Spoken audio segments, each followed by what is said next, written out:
Congress may be out on spring recess this week, but political fights are brewing in D.C. over hot button issues like guns, abortion, and the president's social spending package.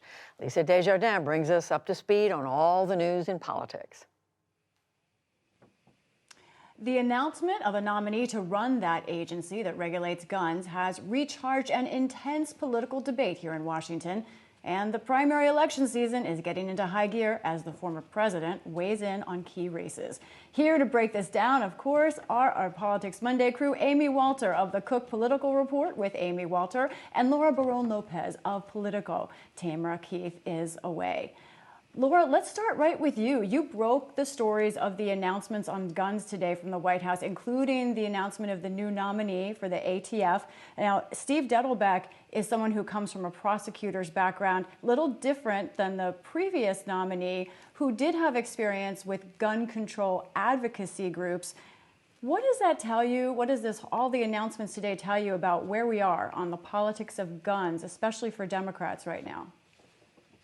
Right. So this is a big second attempt by the White House to try to get an ATF nominee director confirmed. There hasn't been a director of the ATF, which is responsible for cracking down on illegal or traffic guns. There hasn't been a director of that agency, a permanent one, since 2015. So if Biden is able to get Dettelbach confirmed, that's a big deal. Hill sources have told me that they think Dettelbach has a better chance than the prior nominee, David Chipman, who, as you noted, used to advise gun advocacy groups, namely the Giffords Group. And so they're thinking that he could potentially have a better shot at getting confirmed, particularly among those Democratic senators or senators that caucus with Democrats. Supporting him, because last time it was the fact that they couldn't get enough of those Democratic senators to support the prior nominee, which is why that nomination fell apart. But this could be a big potential boost for the Democratic base in terms of if Biden is able to get the ATF nominee director confirmed, as well as seeing this ghost gun rule finalized, which is a major regulation that cracks down on untraceable guns. And so a lot of gun control advocates I've spoken to today say that they hope that the White House continues to hammer home their gun safety agenda, because they think that it could turn out younger voters. Amy, another perennial dividing line in this country is abortion. As you heard Judy report earlier, a young woman in Texas was arrested for murder last week. Those charges were dropped for illegally obtained abortion. We talk so much about the politics of abortion, but I want to ask you about the policy now. The politics have been inflamed for so long. Do we now see policy becoming inflamed, people being arrested for things that are legal policy because of, I think, political kind of debate? Well, Lisa, we've seen a number of states actually follow the lead of states that, like Mississippi, whose case is being heard in front of the Supreme Court at this time, or the decision will come out this summer, that shrinks the window of viability. So it says that a woman is allowed to have an abortion, but only in this certain window of time. Some states, it's like Texas, as short as 6 weeks, others, this 15-week window.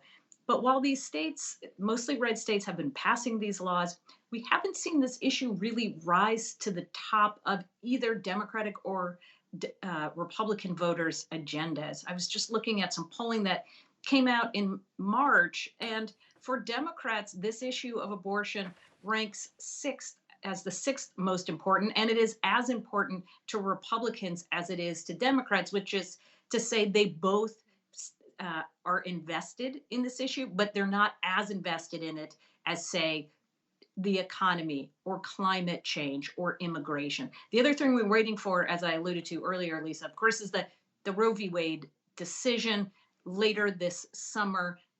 We don't know exactly what that's going to look like, and what it looks like, I think, is going to be very important to understanding the reaction to it. You can assume that if the court decides to completely overturn the 50-year-old decision, that would probably have a very intense reaction. If they decide to keep the law, but again, allow states like we're seeing in a place like Mississippi, to keep that window shorter, that may not elicit the same kind of intense response that we would see otherwise. And then a question for both of you. I'm excited that we're getting close finally to primary season here. I call it super month of May, beginning with, we've got Ohio, Pennsylvania, Georgia, big primaries. And of course, we've seen now some endorsements from former President Trump, much sought after endorsements. Amy, I want to ask you about that. What does President Trump want out of giving those endorsements, and what is the effect on his party?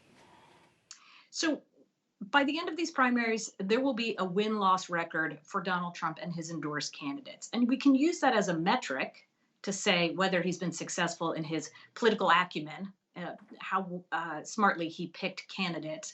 But I think the more important thing to appreciate is that almost every single candidate running in a Republican primary is running as a Trump Republican. This is not the Trump endorsed candidate or the Trump wing of the party versus the anti-Trump wing.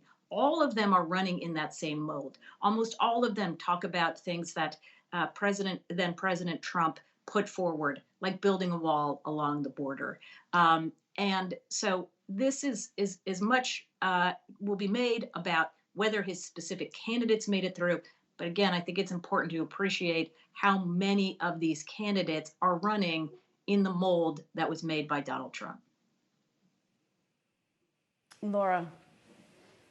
Yeah, I mean, I agree with Amy. Also, specifically, when you look at all of these candidates, a lot of them, in the instance of Pennsylvania, where we're seeing Trump endorse Dr. Oz, but a lot of Republicans prefer David McCormick, who is also running in the primary and appears to be the leader in that Pennsylvania Senate primary.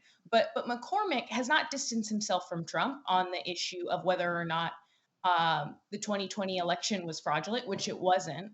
McCormick has actually continued to repeat baseless claims that the election, that there was broad irregularities across the 2020 election, which we know is not the case. And so he, like Oz, are very much trying to stay in line with Trump. And we see that increasingly across these races, where these candidates are deciding very much to repeat the same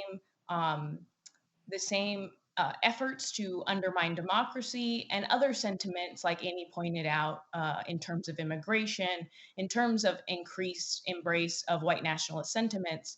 They're repeating all of those points, and that's been growing within the Republican Party. Okay.